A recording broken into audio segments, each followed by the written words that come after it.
กินได้นมกินแล้วเป็นหยัง ยุ่งครบหนาวใส่เสื้ออันซื้อนะคือบ่นุ่งเลยเดี๋ยวนี้เบื่อหนอมันมักบ่มักได้ นุ่งแต่ทำอิฐพี่น้องเอ้ยเสื้อก็ได้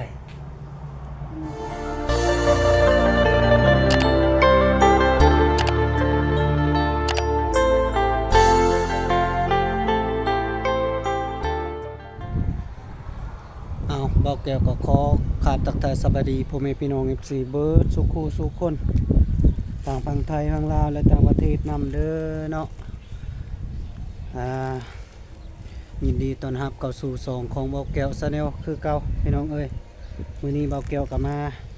หาน้องไฟฟ้าคือเก่าพี่น้องเอ้ยมาเบิ่งเพื่อนของน้องไฟฟ้าเนาะพอสร้างก่อฮอดใส่แล้วพี่น้องแต่ว่าติดตั้งบ้านประตูระบบหรือว่ายังเนาะพี่น้องเนาะถือว่าเบาแก้วก็มาหาเนาะพี่น้องเพราะว่าเบาแก้วมื้อนี้ก็มาช่วยพี่น้องเอ้ยเพราะว่าเบาแก้วตอนเช้านี่ก็มีเวียกแล้วก็เบาแก้วก็บ่สบายแน่มื้อนี้นะเบาแก้วเป็นไข้เนาะไข้แตกเมื่อวานนี้พี่น้องเอ้ยเพราะว่าไปเฮ็ดเวียกเนาะแล้วก็มาแล้วก็เมื่อยแล้วก็เล่นกีฬาต่อพี่น้องเอ้ยแล้วก็เลยเมื่อยตื่นเช้ามาเป็นไข้วันนี้เสร็จดอกแก้วคิดในใจตื่นขึ้นมาก็ปวดกระต้นกระโตกพี่น้องเอ้ยตอนนี้ก็เวลาก็12 โมงพี่น้องแต่ว่าดอกแก้วก็มาฮอดบ้านน้องสุฟ้าแล้วก็เลยเปิดคลิปเนาะพี่น้องบรรยากาศก็คือเก่าคือเดิมพี่น้องเอ้ยหนาวเย็นอีกเนาะพี่น้องหมากตัวแหนก็เคยกินหมากก็ได้พี่น้องเอ้ยผม หมากตัวแหของน้องไฟฟ้าเพิ่นโอเคเนาะพี่น้องคือว่าบักแก้วสิเข้าไปเบิ่งเนาะเฮือนของน้องไฟฟ้าก่อสร้างขึ้นก่อฮอดใส่เนาะพี่น้องแต่ว่าทั้งนอกทั้งในเป็นก่อฮอดไซแล้วแล้วก็เราเกี่ยวกับซีรีวิวให้พี่น้องๆเบิ่งเนาะพี่น้องเป็นจังไดโอเคเนาะโอเคนี่มาฮอดโอ้พอสร้างเพิ่นติดบ้านนั่นแหละพี่น้องเอ้ยผาของห้องที่3นี่ก็ก่อขึ้นแล้วได้พี่น้องเอ้ยติดบ้านแต่ว่าข้างนี้เพิ่นยังบ่ทันติดนี่ทางก็สิแม่นมันสิติดบ้านปองเยี่ยมพี่น้องเอ้ยทางนี้มันเป็นของพาเนาะอันนั้นเป็นประตูทางเข้าพี่น้องตรงบ้านใหญ่พี่น้องเอ้ยต้องใส่บ้านประตูใหญ่เนาะบ่แม่นบ้านในนี้เนาะพี่น้องขอโทษขออภัยวงกบเนาะพี่น้องวงกบใหญ่เนาะตัวบ้านประตูใสเนาะใส่วงกบแล้วพี่น้องเอ้ยขึ้นมาเป็นวงกบพี่น้องเอ้ย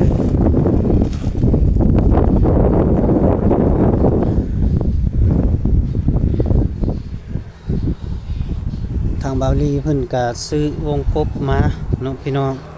ตมิดวัดสิบริกรเนาะห้องที่3นี่มันเลยบาวลีก็ซื้ออันนั้นก็มาก่อพี่น้องตัวก่อสร้างก็เฮ็ดก่อเฮ็ดต่อไปพี่น้องเอ้ยห้องนี้เอาไว้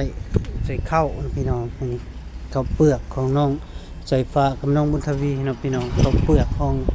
น้องพันแล้วเนาะตัวก่อขึ้นแหละพี่น้องเอ้ยนี่ทางวงกบ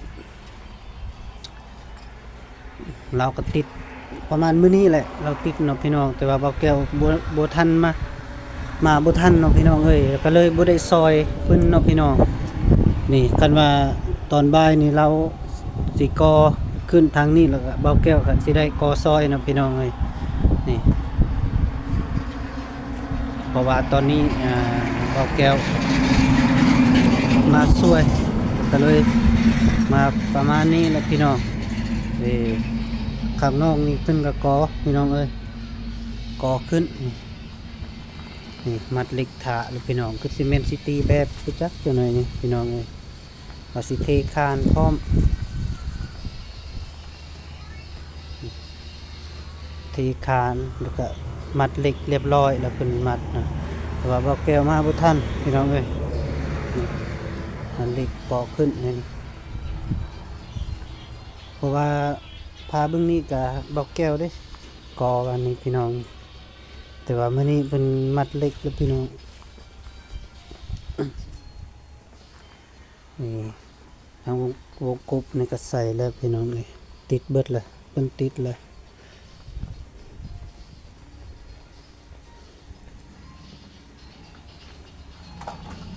นี่ห้องน้องสุดฟ้า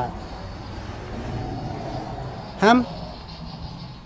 ำไฟฟ้า จะถามใช่ใช่ เอ้า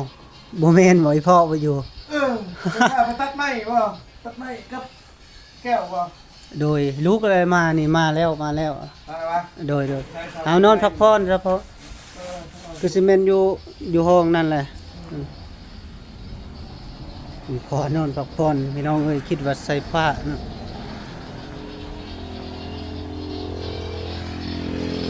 เอ้ยอยู่พี่นอนใส่ผ้านอนเล่นโทรศัพท์จะ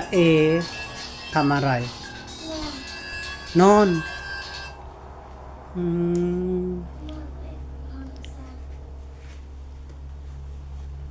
กินอะไรข้าวหาม กินเรา กินกับหยัง นั่งไปเขาเพน หยังที่เขาเพลน ไม่ได้กินแล้วภาษาเราไม่ได้กิน หึ ทำบ้านทำภาษา ตาโพซาหนาวบ่ เลย คือว่านอนเว้น คุณรักพร นอนพักผ่อนเมื่อยน้ำตาลไหม นอนพักผ่อนค่อยซื้อโทรศัพท์ให้ เบอร์รี่ เบาลี่ ชุม โทรศัพท์เราเองไม่ทักเลย ซับห้องเราซื้อซัมซุงมือหนึ่ง โดยมันเปิดให้มือจับ เปื้อนแล้วจับบริใส่นะฮะ ไทยเคส ใส่คีบนะ ของเขาอยู่ถึงเงินกับเคสโทรศัพท์ อยู่เพิ่งเฮือน มันเบา เขื่อไว้อยู่เพิ่งเฮือน มันนัก นัดอนุญาตคีบนะครับ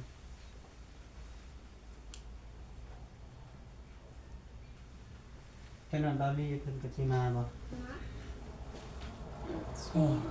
ห้องของน้องคุณทวีบ่เนี่ยห้องเจ้าอยู่พุ่น ภาษามีนอนไปรบกวนนะ เลยโอ้ยให้เรานอนพักผ่อนแล้วเฮ็ดเวียกเมื่อยเจ้าก็มัดเล็กซอยเราอยู่บ่ มันอยู่ มัดอยู่บ่ หนาวเลย กินได้นม กินแล้ว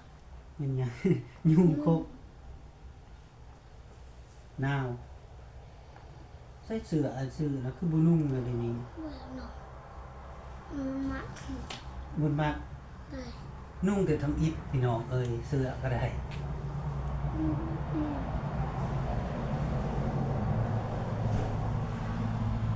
นุ่งแหละบ่ได้ซักที่เครื่องคองบ่ ซัก ซักอยู่ มันซักมันหวานเต็มเลยเครื่องนะ เลย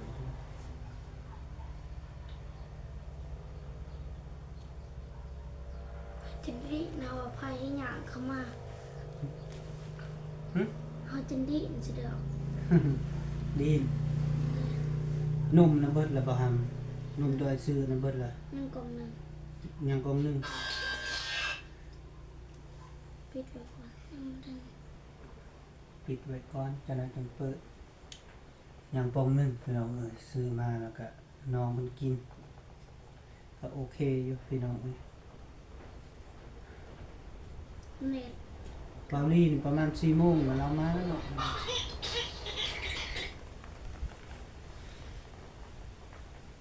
นอนเบิ่งหนังแล้วพี่น้องเอาละนอนพักผ่อนเด้อไอ้สินะรีวิวเด้อ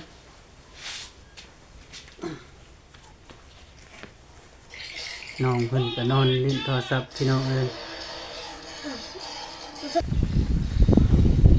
นี่ก็ประมาณมื้อแรงก็สำเร็จกันเราอันน่ะก่อขึ้นนะพี่น้องยัง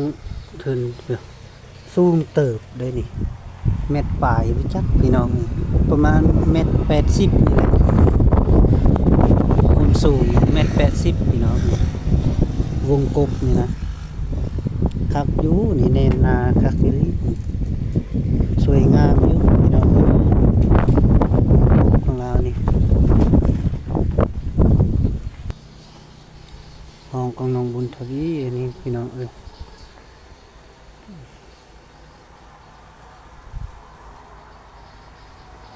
ทางในเพิ่นก็ยังสิเทพี่น้องเทมีแรงซีเมนต์เทคานนี่แหละสิบ่ได้เฮ็ดอื่นเนาะพี่น้องตามเบิ่งคานนมก็ยังปองหนึงเพิ่นยังบ่ทันกิน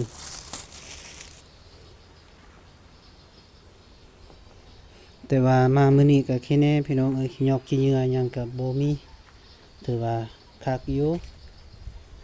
คือมามื้อนั้นข้าวเพื่อพี่น้องแต่ว่ามามื้อนี้ก็สะอาดงามตาเลยพี่น้องเท่าเดินก็สะอาดเลยพี่น้อง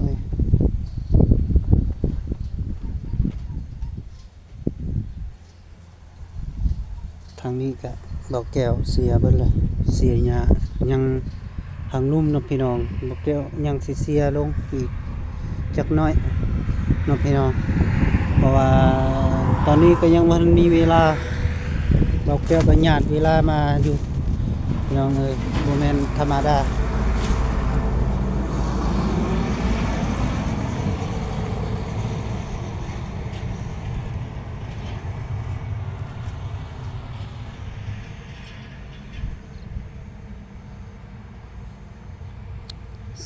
เฉพาะ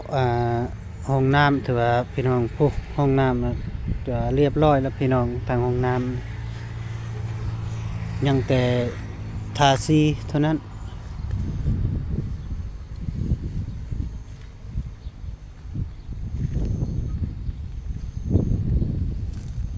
ดอกดาวเฮืองพี่น้องงามอยู่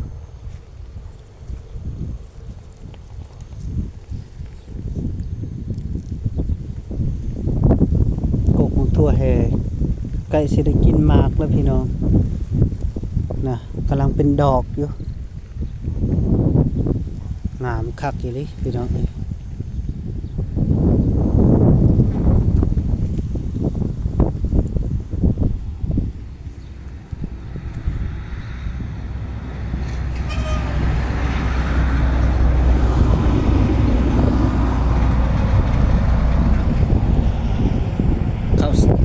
เขาเปลือกเพิ่นก็ยังประมาณ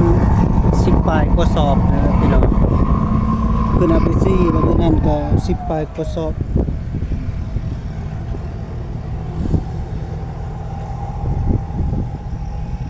ตอนนี้เพิ่นก็กำลังพักผ่อนเนาะพี่น้องพักเที่ยง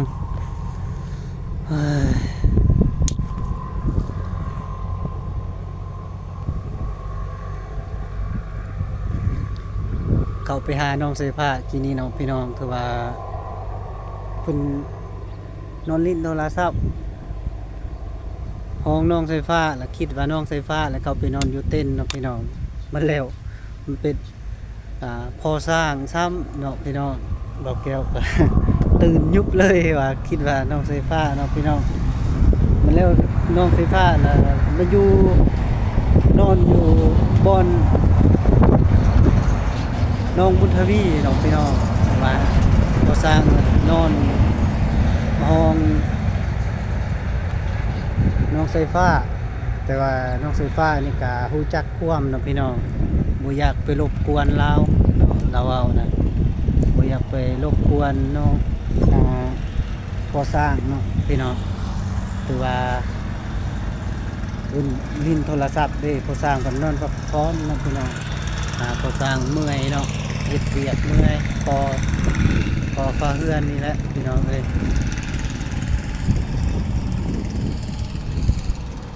ก็สุดยอดอยู่พี่น้อง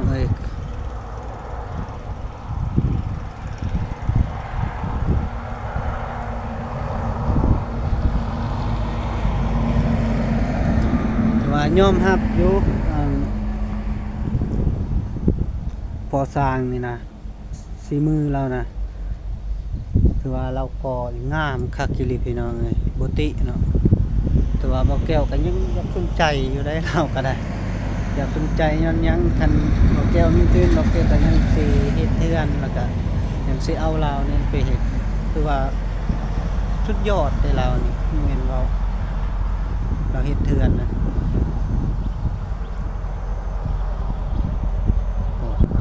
นับแต่เราติดติดตั้งวงกบแล้วก็ติดบานประตูอิหยังแล้วก็เหล็ก